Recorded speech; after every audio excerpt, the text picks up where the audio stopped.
sur la présence de Dieu par Fénelon. Le principal ressort de notre perfection est renfermé dans cette parole que Dieu dit autrefois à Abraham. « Marchez en ma présence, et vous serez parfaits. »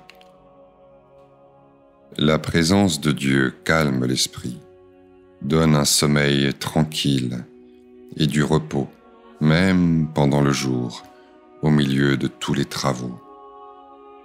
Mais il faut être à Dieu sans aucune réserve. Quand on a trouvé Dieu, il n'y a plus rien à chercher dans les hommes. Il faut faire le sacrifice de ses meilleurs amis. Le bon ami est au-dedans du cœur. C'est l'époux qui est jaloux et qui écarte tout le reste.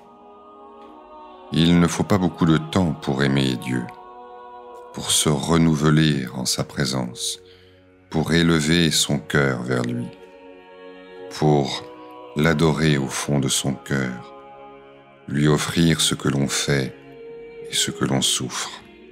Voilà le vrai royaume de Dieu au-dedans de nous, que rien ne peut troubler. Quand la dissipation des sens et la vivacité de l'imagination empêchent l'âme de se recueillir d'une manière douce et sensible, il faut du moins se calmer par la droiture de la volonté. Alors, le désir du recueillement est une espèce de recueillement qui suffit. Il faut se retourner vers Dieu et faire avec une droite intention tout ce qu'il veut que l'on fasse. Il faut tâcher de réveiller en soi de temps en temps le désir d'être à Dieu de toute l'étendue des puissances de notre âme, c'est-à-dire de notre esprit, pour le connaître et pour penser à lui, et de notre volonté pour l'aimer. Désirons aussi que nos sens extérieurs lui soient consacrés dans toutes leurs opérations. Prenons garde de n'être point trop longtemps occupés volontairement, soit au dehors, soit au dedans, à des choses inutiles qui causent une si grande distraction au cœur et à l'esprit, et qui tirent tellement l'un et l'autre hors d'eux-mêmes qu'ils aient peine à y rentrer pour trouver Dieu. Dès que nous sentons que quelque objet étranger nous donne du plaisir ou de la joie, séparons-en notre cœur, et pour l'empêcher de prendre son repos dans cette créature, présentons-lui aussitôt son véritable objet et son souverain bien, qui est Dieu même.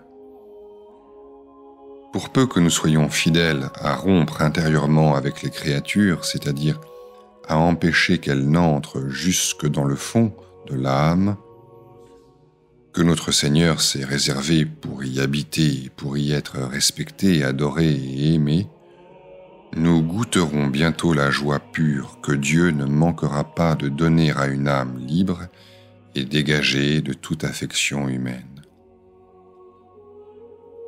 Quand nous apercevons en nous quelque désir empressé pour quelque chose que ce puisse être, et que nous voyons que notre humeur nous porte avec trop d'activité à tout ce qu'il y a à faire, ne fût-ce qu'à dire une parole, voir un objet, faire une démarche, tâchons de nous modérer et demandons à notre Seigneur qu'il arrête la précipitation de nos pensées et l'agitation de nos actions extérieures, puisque Dieu a dit lui-même que son esprit n'habite point dans le trouble.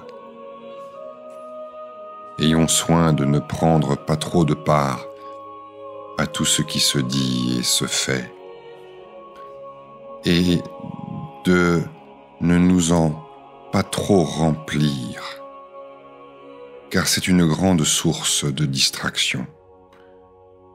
Dès que nous avons vu ce que Dieu demande de nous dans chaque chose qui se présente, bornons-nous là et séparons-nous de tout le reste.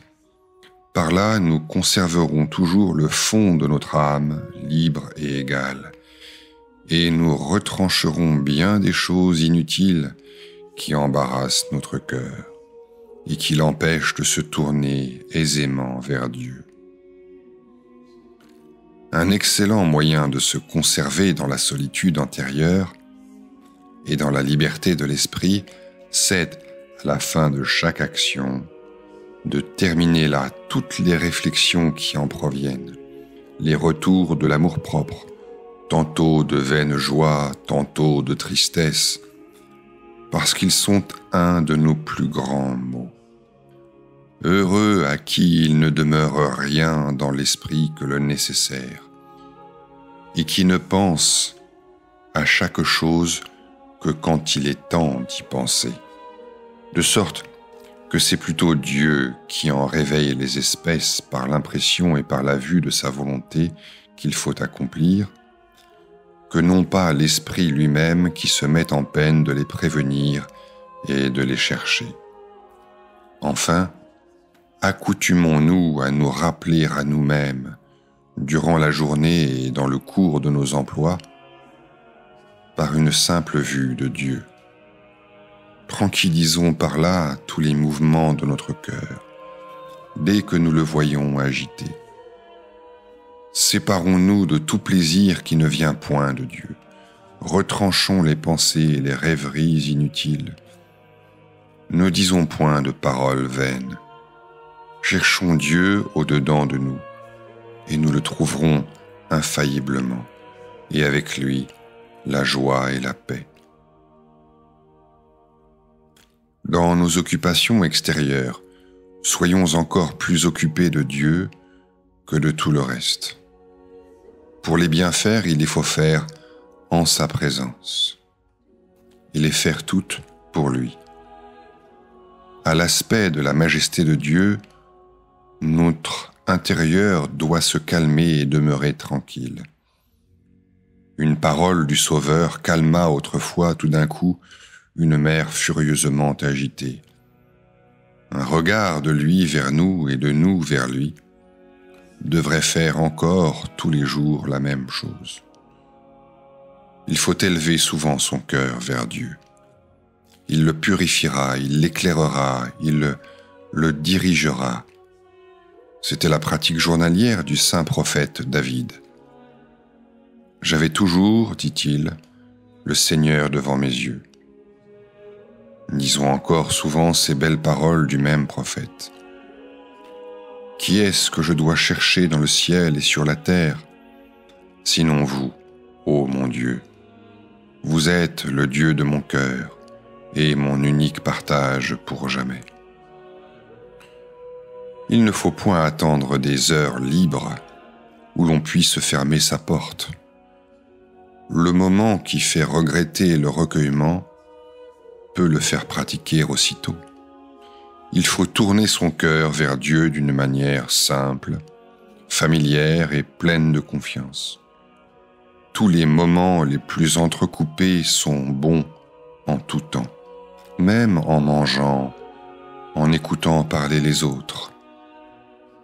Des histoires inutiles et ennuyeuses, au lieu de fatiguer, soulagent en donnant des intervalles et la liberté de se recueillir.